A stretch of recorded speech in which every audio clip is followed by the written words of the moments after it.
परम स्नेही मित्रों एवं मेरे प्रिय छात्र छात्राओं, आज के सत्र में आपको नीति श्लोक कुछ हैं उनके विषय में मैं बताऊंगा आपको, और साथ में आपको अभ्यास के लिए, आपकी प्रैक्टिस के लिए मैंने कुछ प्रश्न बनाए हैं। उन प्रश्नों का भी आपको अभ्यास कराऊंगा जो कि इन्हीं श्लोकों से संबंधित होंगे। तो सबसे पहले नीति श्लोकों का भाव समझा देता हूं आपको, क्योंकि बहुत से नीति श्लोक ऐसे होते हैं जो कभी भी परीक्षा में पूछे जा सकते हैं, इनकी संभावना बनी रहती है। तो देखिए, ये जो पहला छंद है, अक्रोधेन जयेत क्रोधम, अर्थात क्रोधम क्रोध को, जयेत जीते, अक्रोधेन अक्रोध से, असाधुम साधुना जयेत, असाधु को साधु से जीते। क्या मतलब है? साधुता से, सज्जनता से दुष्टता को जीते। असाधु का मतलब जो साधु नहीं है, दुष्ट, और साधुना मतलब सज्जन, साधु, अच्छे काम। तो साधुता के द्वारा, अच्छे कर्मों के द्वारा असाधु को जीतना चाहिए। तात्पर्य क्या निकल कर आया? यहां देखिए, अक्रोध और असाधु या नए तत्पुरुष समास है। ठीक है, नए तत्पुरुष समास में क्या होता है? अ या अन होता है प्रारंभ में पद के। ठीक है, तो अक्रोध से क्रोध को जीते, और साधुता से असाधुता को जीते, और जयेत जीते, कदरियम दानेन, कदरियम कृपणता को, कृपणता को दानेन दान से जीते, कृपणता को दान से जीते, जयेत सत्येन चा अनृतम, और अनृतम, अनृतम अर्थात झूठ को, चा अर्थात और झूठ को सत्य से जीते। इस छंद का अर्थ क्या निकल कर आया कि कोई क्रोधी व्यक्ति यदि है तो मधुरता से उसके क्रोध को जीत लो, कोई दुष्ट व्यक्ति है तो साधुता से उसको जीत लो, कोई कृपण व्यक्ति है तो दान के द्वारा उसको जीत लो, और कोई झूठ है या मिथ्या बोलने वाला है, ऐसे कह सकते हैं, या झूठ को सत्यता से जीते। इस प्रकार से ये नीति श्लोक है। अगला जो देखिए, गच्छन पिपीलिको याति, गच्छन माने जाती हुई, पिपीलिका बोलते हैं चींटी के लिए। कौन सी चींटी? जो पुल्लिंग है। यहाँ पर पिपीलिका है, विसर्ग आएगा, पुल्लिंग के लिए है। तो नर चींटी गच्छन जाती हुई, याति प्राप्त करती है या जाती है, योजना नाम योजन तक, शतानि अपि सैकड़ों योजन तक, चलते चलते जो नर चींटी है वह चलते चलते योजन तक चली जाती है, क्योंकि वह लगातार चलती है। अगच्छन और बिना चलते हुए, गच्छन जाते हुए, अगच्छन ना जाते हुए, सत्री प्रत्यय लगा है यहां पर। देखिए, तो ना जाते हुए, वैनतेया, वैनतेया, वैनतेया जो शब्द बना है, विनता का जो पुत्र है वो वैनतेय होता है। तो वैनतेय अर्थात विनता का पुत्र अर्थात गरुण, बहुत ही महत्वपूर्ण मीनिंग है। विनता का पुत्र अर्थात गरुण, जो बहुत तीव्र गति से उड़ता है, उसके लिए कहा गया है वैनतेय। तो बिना चलते हुए जो गरुण है वह पदम एकम ना गच्छति, वह एक पद भी आगे नहीं बढ़ता। तो यहां पर यह कहा गया है कि गति करते हुए पिपीलिका योजन तक चली जाती है, धीरे धीरे चलती रहती है, सैकड़ों योजन चली जाती है, और बिना चले, जो तीव्र गति से चलने वाला जो गरुण है, यदि वो गति ना करे, ना चले, तो एक पद भी नहीं जाता। अर्थात निरंतर चलते रहना चाहिए। आगे देखिए, दिनांते चा पिबेत दुग्धम, दिन के अंत में पिबेत पीना चाहिए, दुग्धम दूध को, दिन के अंत में दूध को पीना चाहिए, अर्थात संध्या काल के बाद दूध को पीना चाहिए। और निशा अंते, निशा, निशा माने रात्रि के, अंते माने अंत में, रात्रि के अंत में अर्थात प्रातः काल, चा पिबेत पीना चाहिए, पया अर्थात जल। तो रात्रि के बाद अर्थात रात्रि का समापन होने पर जल पीना चाहिए, और रात्रि आने पर दूध पीना चाहिए। और भोजन अंते, भोजन के अंत में पिबेत पीना चाहिए, तक्रम अर्थात मट्ठा, छाछ। तो भोजन के अंत में तक्रम अर्थात मट्ठा पीना चाहिए, तब या पिए तो किम वैद्यस्य प्रयोजनम, तो वैद्य की क्या आवश्यकता, अर्थात वैद्य की आवश्यकता ही नहीं है, अर्थात कभी व्यक्ति बीमार ही नहीं पड़ेगा यदि इस तरीके से वह दुग्ध पान, जलपान और मट्ठा का पान करेगा। अब देखिए बंधुओं, ऐश्वर्य को चाहते हुए हातव्याह त्याग देना चाहिए पुरुषेण, पुरुष के द्वारा, यही अर्थात यह षड दोषा 6 दोष, ये जो 6 दोष हैं वह पुरुष के द्वारा त्याग दिए जाने चाहिए। कौन कौन से 6 दोष हैं वह दूसरी पंक्ति में आपको मिलेंगे। देखिए हातव्याह, यहाँ तब्यत प्रत्यय है बंधुओं। कौन सा प्रत्यय है? तब्यत प्रत्यय, तब्यत प्रत्यय। कौन कौन से 6 दोष हैं? निद्रा, तंद्रा, भय, क्रोध, आलस्य और दीर्घ सूत्रता। तो निद्रा दोष है, तंद्रा भी दोष है। तंद्रा क्या होती है कि जाग रहे हैं फिर भी सो रहे हैं, जागते हुए सोना तंद्रा होता है। भय, क्रोध, ये सब दोष हैं। आलस्य भी दोष है। और दीर्घ सूत्रता, धीरे धीरे काम करना दीर्घ सूत्रता कहा जाता है। तो ये 6 दोष मनुष्य को त्याग देने चाहिए यदि वह ऐश्वर्य की इच्छा करता है तो। आगे, निंदन्तु, निंदा करे, नीति निपुणः, निंदा करें नीति निपुणः यदि वा स्तुवन्तु, नीति के जो निपुण लोग हैं वह निंदा करें चाहे स्तुति करें।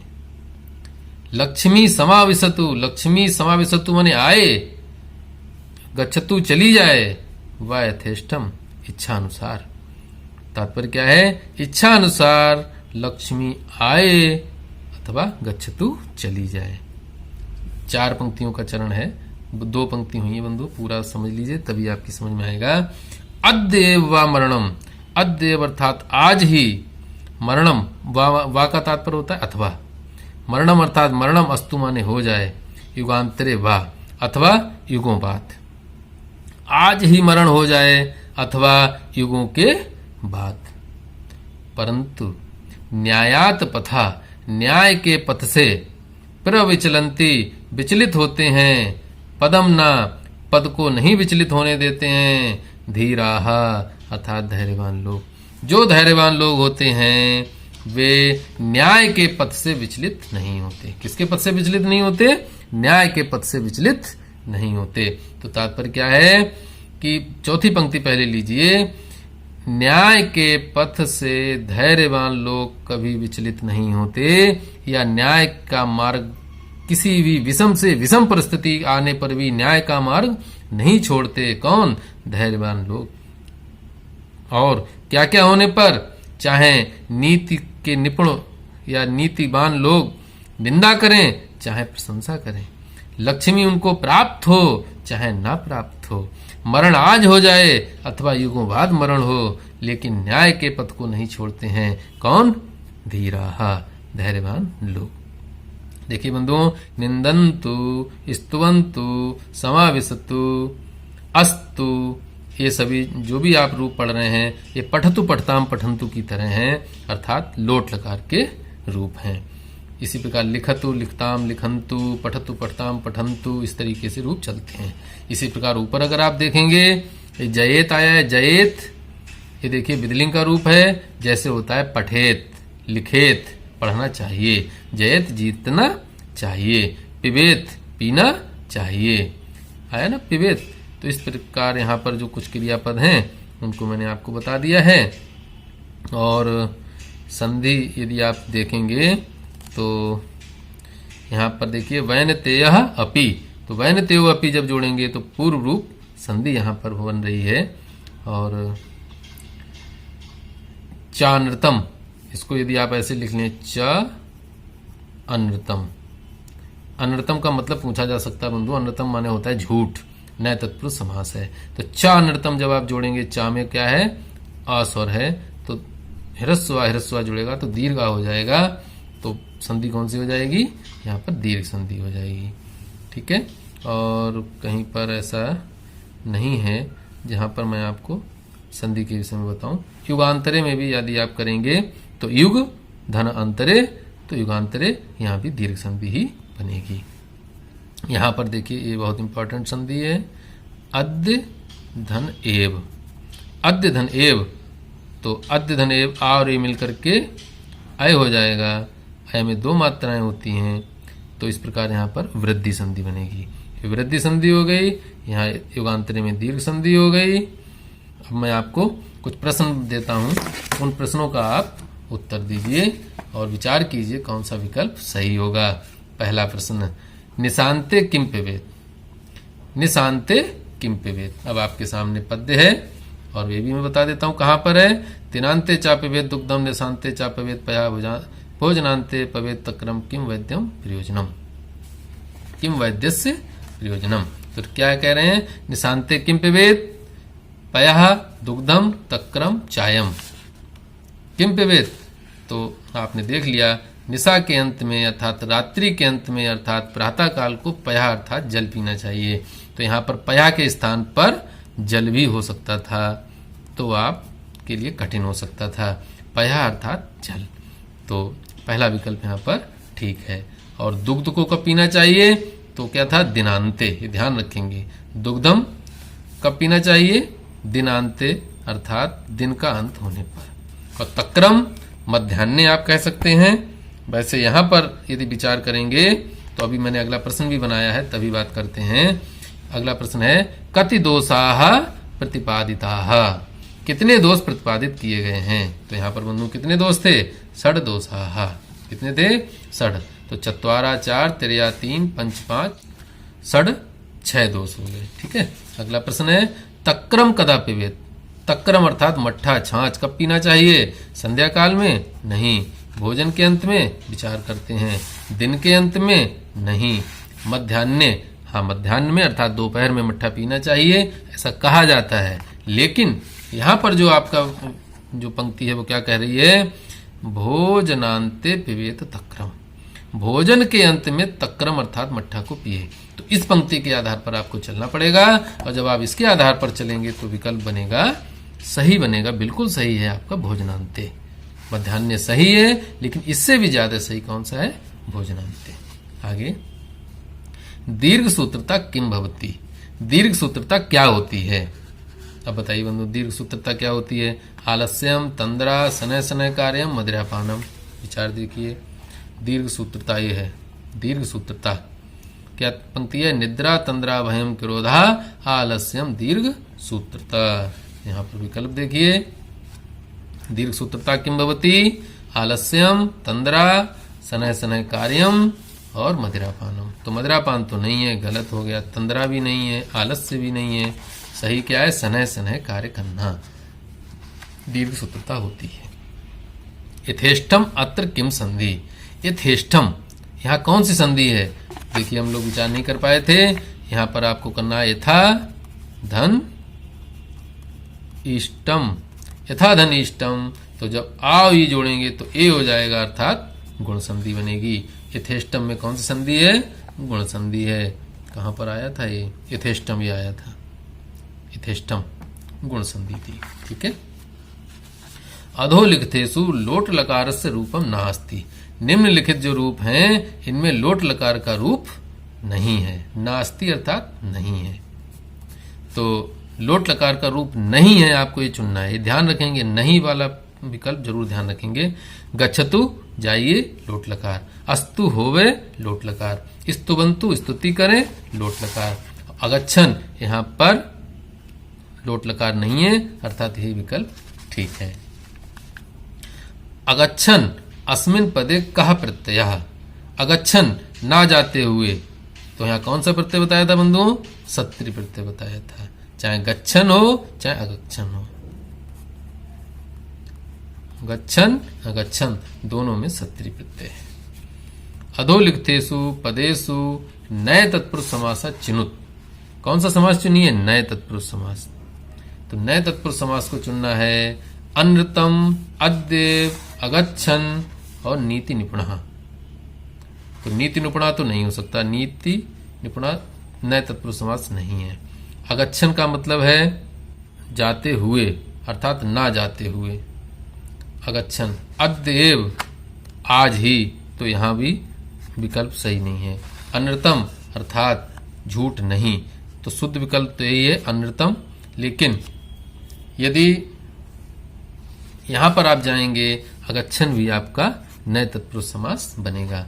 तो यहां पर बंधुओं जल्दी में दोनों विकल्प ठीक हो गए हैं। एक अनृतम ये भी नए तत्पुरुष समास है और अगच्छन ये भी नए तत्पुरुष समास है, क्योंकि इसका अर्थ बन रहा है ना जाते हुए, ना जाता हुआ, तो अगच्छन है। ठीक है, आगे सतान्यपि अस्य संधि विच्छेदा, इसका संधि विच्छेद करना है। सतान्य अपि, देखिए यहां पर था आपका विकल्प, कहां पर है ये सतान्यपि, तो इसको तोड़ना है तो कैसे विच्छेद करेंगे आपको देखना है। विकल्प है यहाँ पर कौन कौन सा सही है आप देखिए। एक है विकल्प सतानी अपि, एक है सतान अपि, एक है सतम अपि और एक है सत अन्यापि। अब देखिए कौन सा सही है, विचार कर लीजिए आप।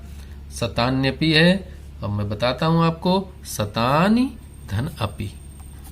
अब आप जोड़ेंगे इण संधि बनेगी और इण संधि ई को या हो जाएगा, सतान्यपि बनेगा। ठीक है, कस्मिन पदे बहुवचनम नास्ति, किस पद में बहुवचन नहीं है, किस पद में बहुवचन नहीं है बंधुओं। तो आप ऐसे देख सकते हैं, निंदन्तु बहुवचन है, धीराहा बहुवचन है, अगच्छन यहां पर रूप चलेगा अगच्छत अगच्छताम अगच्छन। तो इस तरीके से यदि हम देखेंगे अगच्छत अगच्छताम अगच्छन, तो ये रूप लंग लकार बहुवचन का रूप है, यहां पर चलेगा। और गच्छन यहां पर बहुवचन नहीं है। तो ये विकल्प जो है वह यहां पर पूछा गया है, नहीं बहुवचन कौन सा नहीं है, तो ये भी बहुवचन है, धीरा भी बहुवचन है, अगच्छन भी बहुवचन है, गच्छन बहुवचन नहीं है। ये सत्तरी प्रत्यय का एक वचन का रूप है गम धातु के साथ। कौन सी धातु के साथ? गम धातु के साथ। फिर क्या है, विधिलिंग लकार से रूपम नास्ति, विधिलिंग लकार का रूप नहीं है, इसको देखना है। तो विधिलिंग लकार का रूप कौन सा नहीं है? जयेत विधिलिंग में है, गच्छतु जाओ ये लोट है, गच्छतु जाओ ये लोट लकार है। तो समाधान तो यहीं पर हो गया है, लेकिन आगे आप देख सकते हैं, पिबेत पीना चाहिए, लिखेत लिखना चाहिए, ये सभी विधिलिंग के हैं। और जयेत जीतना चाहिए, ये विधिलिंग के हैं। गच्छतु जाओ, पठतु पढ़ो, लिखतु लिखो, इस तरीके के रूप लोट लकार के होते हैं। तो ये बंधुओं आपने इतने प्रश्न इस नीति श्लोकाहा पाठ से आपने किए। यदि यहाँ पर कोई और प्रश्न आपके संज्ञान में आ रहा हो तो आप मुझे लिख सकते हैं और मैं उसका समाधान करने का प्रयास करूंगा। तो आज के सत्र में इतना ही, आप अभ्यास कर लीजिए और आपके लिए बहुत बहुत शुभकामनाएं। आज के सत्र में इतना ही, चैनल को सब्सक्राइब करना ना भूलिए। धन्यवाद, नमस्ते समम, जय हिंद।